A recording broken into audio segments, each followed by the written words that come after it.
आरफा, आप ये जो सुप्रीम कोर्ट का आज का फैसला है, कि आपको लगता है कि वाकई में पेगासस का जो सवाल है, जो पेगासस को लेकर जो सरकार की चुप्पी है, वो अब किसी लॉजिकल कंक्लूजन तक पहुंचेगी और सच बाहर आ पाएगा?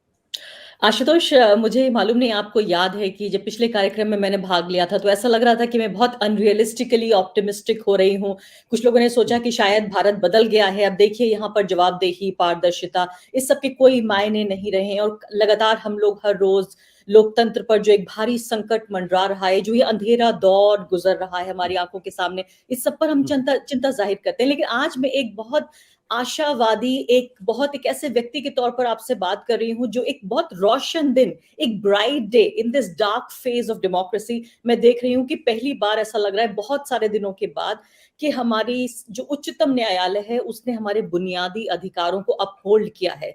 तो मैं ये मानती हूँ कि ये ऐतिहासिक दिन है। ऐतिहासिक दिन है जो हमारी न्यायपालिका है उसकी स्वतंत्रता के लिए, पारदर्शिता के लिए, जो एक लोकतंत्र में सबसे जरूरी चीज है, सबसे जो महत्वपूर्ण चीजें हैं उनमें एक है जवाबदेही। अगर पारदर्शिता नहीं होगी तो जवाबदेही कैसे होगी नागरिक अधिकारों के लिए? और सबसे ऐसी बात जो कि कम लोगों को समझ में आती है वो है निजता का अधिकार। मुझे लगता है इस पर ज्यादा बात होनी चाहिए और ये आवाज निजता के अधिकार को मजबूती तरीके से एक लोकतंत्र में किस तरह से देखा जाना चाहिए, सबसे ऊंची अदालत से ये आवाज आई है। तो मैं बहुत गर्व के साथ कह सकती हूँ कि मैं उस एक संस्थान का हिस्सा हूँ जिसने इस पर्दाफाश को अंजाम दिया, इस एक्सपोजे को अंजाम दिया। और ये भारतीय पत्रकारिता जगत के लिए भी एक तरह से उत्साह का दिन है कि अच्छी पत्रकारिता क्या क्या कर सकती है, एक लोकतंत्र को मजबूत कर सकती है, नागरिक अधिकारों की को सही दिशा में ले जा सकती है, जो आम नागरिक है उसकी निजता के अधिकार की रक्षा कर सकती है। तो अब मैंने आपको उस रोज ये भी कहा था कि देखिए सरकार के पास ये ऑप्शन नहीं है कि वो ये कह दें कि ठीक है हम जवाब नहीं देंगे और अब मान लेंगे कि जवाब नहीं देंगे। उस वक्त भी मुझे उम्मीद थी कि जरूर इससे कुछ ना कुछ ऐसा नतीजा हासिल होगा। और आज मैं ये कह सकती हूँ साफ तौर पे कि सरकार की जो अनमने ढंग से नहीं बल्कि एक तरह से एक जिद्दी रवैया जो रहा है कि ठीक है हमने जो कानून बना दिया, आप सड़कों पे निकल जाइए, प्रोटेस्ट कर लीजिए, हमें कोई फर्क नहीं पड़ता, कई सौ लोग मर जाएं हमें कोई फर्क नहीं पड़ता, हमारे यहाँ कोई इस्तीफा नहीं देता, हमारे यहाँ कोई स्टेटमेंट वापस नहीं लेता। तो जो एक जिद्दी रवैया है आम नागरिकों के बुनियादी अधिकारों को लेकर, आज मुझे लगता है एक आम नागरिक की जीत है, एक आम पत्रकार की जीत है, एक जो ऐतिहासिक दिन है भारतीय लोकतंत्र के लिए भी। लेकिन मैं इसे कंक्लूजन ना कह के मैं कहूंगी ये एक सही दिशा में पहला कदम है। दबाव बना के रखना है कि ये जिस नतीजे की आप बात करें, जिस कंक्लूजन की आप बात करें, उस कंक्लूजन की दिशा में ये आगे बढ़ता रहे। ऐसी कोई भी सरकार नहीं है जो स्नूपिंग नहीं करती हो। हम सब लोग उन पदों पर रहे हैं जहां पर कि हमको आगाह किया गया, मैंने 2014 के पहले आगाह किया गया कि आप जरा टेलीफोन पे ज्यादा बात मत किया करिए, आपका फोन जो है वो सर्वेलेंस पे है या आपका फोन स्नूपिंग हो रही है, उस पर आपकी बातें सुनी जाती हैं। ये बात 2014 के पहले भी कही जाती थी। आज लेटेस्ट टेक्नोलॉजी आ गई है तो उस टेक्नोलॉजी का इस्तेमाल सरकार कर रही है। और ये भी सबको पता है कि सरकारें, चाहे वो हिंदुस्तान की सरकार हो, चाहे अमेरिका की सरकार हो, चाहे इजराइल की सरकार हो, वो अपने लोगों की भी सर्वेलेंस करते, उनकी बातों को भी सुनते। और ये आज नहीं, चाणक्य के जमाने से बात है। तो आज हमको पेगासस पे लेके इतने ज्यादा हंगामा क्यों, और क्यों इतना परेशान महसूस कर रहे हैं? आशुतोष, मैं हैरान हूं कि आप ये भूल गए हैं कि 2014 से पहले क्या हम और आप यहाँ बैठे हुए पत्रकार पत्रकारिता नहीं करते थे? क्या हमने इसको मुद्दा नहीं बनाया था?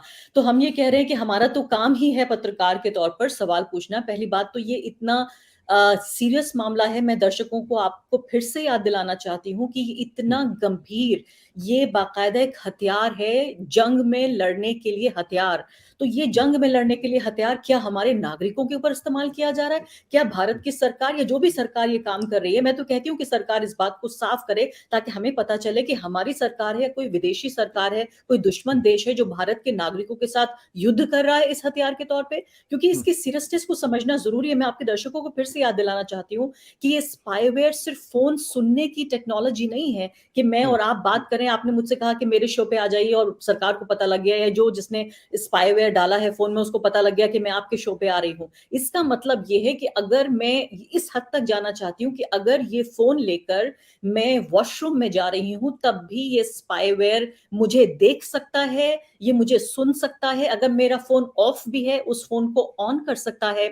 आज हम जानते हैं कि हम सबका फोन हमारा दफ्तर बन गया है, हम वर्क फ्रॉम होम कर रहे हैं तो हमारे दफ्तर में भी घुस गया है, हमारा सब सबका फोन एक बैंक बन गया है। मेरे भी फोन में बहुत सारी बैंक की डिटेल्स होती हैं जिसके जरिए, अब डिजिटल इंडिया का जमाना है, आप ये देखिए। तो सिर्फ इतना नहीं है कि मेरे और मेरे किसी रिश्तेदार या मेरे किसी प्रेमी या मेरे किसी दोस्त के या मेरे किसी दूसरे मिलने जुलने वाले या मेरे पत्रकार और नेता के बीच की बातचीत सुन रही है जो भी ये एजेंसी काम कर रही है। और ये इतना खतरनाक है कि आज ये देखिए कि आज ये काम, ये कहा जा रहा है कि वेटेड गवर्नमेंट्स को हम बेच रहे हैं, और ये सिर्फ एक स्पाईवेयर की बात है। वो दिन दूर नहीं है जबकि जैसे जैसे टेक्नोलॉजी ज्यादा यूज होती है, टेक्नोलॉजी सस्ती होती जाती है। अभी एक व्यक्ति पर 1 करोड़ रुपया खर्च हो रहा है, तो मैं ये भी जानना चाहती हूँ कि किसको इतना इंटरेस्ट है कि मेरे या आपके सिर्फ फोन सुनने के लिए और देखने के लिए कि हमारे जीवन में क्या हो रहा है 1 करोड़ रुपया कौन खर्च कर रहा है? क्या वो कोई कॉर्पोरेट एजेंसी है? क्या वो सरकार का अंग है या कोई दुश्मन देश है? दूसरी महत्वपूर्ण बात, आप इस बात को जरूर ध्यान रखिए कि जो इसका इंटरनेशनल एंगल है,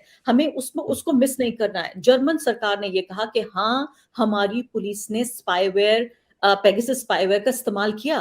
क्या भारत की सरकार अगर कर रही है तो उसके अंदर इतनी हिम्मत होनी चाहिए कि हमारी आंख में आंख मिला के कहे कि हाँ, सिक्योरिटी के जो भी उनके इशू हैं भारत के संविधान के तहत ही जितनी भी सीटें जिस भी पार्टी को आ जाएं, सरकार तो संविधान के अंडर ही काम करेगी। अगर 300 नहीं 600 अगर सीटें आ जाती तो भी संविधान तो सब सुप्रीम रहेगा। तो मैं ये कहने की कोशिश कर रही हूं कि हमारे जैसे पत्रकार एक सोशल प्रेशर तैयार करते हैं, दर्शकों को, जो आम नागरिक है, उसको सूचना पहुंचाकर उसको एक तरह से एम्पावर करने का काम करते हैं। दूसरी तरफ आपको एक और बड़ा उदाहरण देना चाहती हूँ, इंटरनेशनल एग्जाम्पल, वो है फ्रांस का एग्जाम्पल। अभी आपने देखिए 3-4 दिन पहले खबर आई है कि इजराइल ने इस बात की गारंटी दे दी है फ्रेंच सरकार को कि जो फ्रेंच नंबर्स हैं, जो फ्रेंच नागरिक हैं, उनकी जासूसी नहीं होगी। क्या भारत के नागरिक की गरिमा इतनी छोटी है कि जो चाहे उसके जीवन में घुस जाए, जो चाहे उसकी प्राइवेट लाइफ में? और एक महिला होने के नाते मैं और ज्यादा असुरक्षित महसूस करती हूँ। एक ऐसे पत्रकार होने के नाते जो सरकार से सवाल पूछती है, जो उसके निशाने पर रहती है, मैं बहुत ज्यादा असुरक्षित महसूस करती हूँ कि क्या एक भारतीय नागरिक, एक पत्रकार, एक महिला होने के नाते मेरी गरिमा इतनी कम है कि फ्रेंच नागरिक, वहां की सरकार ये सुनिश्चित कर रही है, इजराइल ने उसको बाकायदा बताया है कि हम ये नहीं होने देंगे कि आपके नागरिकों के ऊपर हम जासूसी नहीं होने देंगे। ये भारतीय नागरिक के साथ क्यों नहीं हो रहा है? सीधी सीधी बात है कि एक मोटा मोटा एक तरह से कैलकुलेशन करती है ये पार्टी कि देखिए, आप महंगाई की बात छोड़ दीजिए, बेरोजगारी की बात छोड़ दीजिए, निजता का अधिकार तो कोई मायने नहीं है, हम हिंदू मुस्लिम करेंगे और चुनाव जीत जाएंगे। मैं ये कहती हूं कि फिलहाल ये एक बहुत बड़ा दिन है उस आर्ग्यूमेंट को भी काउंटर करने के लिए कि इस देश में सुप्रीम कोर्ट है, सुप्रीम कोर्ट का इकबाल है, सुप्रीम कोर्ट की चलती है। और मैं तहसीन चले गए, हालांकि मैं उनसे बिल्कुल इस बात के लिए सहमत नहीं हूं कि वो ये कह रहे हैं कि ये देखिए रिटायर्ड जज को कैसे, ये रिटायर्ड जज की बात नहीं, सुप्रीम कोर्ट की निगरानी में ये कमेटी बनी हुई है। तो फिर मैं कहती हूँ कि भंग कर दीजिए, इस लोकतंत्र को भंग करिए, संविधान को भंग कर दीजिए, सुप्रीम कोर्ट को मत मानिए। देखिए, ये हमें बार बार ये याद दिलाना कि सरकार तो मानती नहीं है, वो तो किसी दबाव में आती नहीं है। हमें, सरकार का काम है वो अपना काम करे, उस पार्टी का काम है अपना काम करे, पत्रकारों का काम है हम अपना काम करें। हमारा काम सरकार बनाना नहीं है, हमारा काम सरकार बिगाड़ना नहीं है, हमारा काम है पत्रकार होने के नाते सूचनाओं को इकट्ठा करना जो भारतीय नागरिकों के लिए अहम है, उनको सौंप देना ताकि वो अपनी जिंदगी के सबसे अहम फैसले, जिसमें एक फैसला ये भी है कि किस सरकार को उन्हें चुनना है, किस पॉलिटिकल पार्टी को उन्हें चुनना है, उन्हें किस तरह का राजनीतिक भविष्य चाहिए, ये भी सूचनाओं के आधार पर ही तय होगा। तो मैं कहती हूँ बिल्कुल निराश होने की जरूरत नहीं है। हम यहाँ 130-140 करोड़ नागरिक हैं और हम अपने अधिकारों को अच्छे तरीके से समझते हैं। हमारा संविधान दुनिया के सबसे बेहतरीन संविधानों में से एक है, हमारी जुडिशरी की इंटरनेशनल रेपुटेशन है। हम इस तरह से हिम्मत नहीं हार सकते। हमें एक प्रेशर ग्रुप, एक प्रेशर पॉइंट बना के रखना होगा कि हमारे अधिकार और हमारी फ्रीडम्स और हमारी राइट्स की हम रक्षा करते रहें। सत्य हिंदी का ऐप डाउनलोड करें गूगल प्ले स्टोर पर।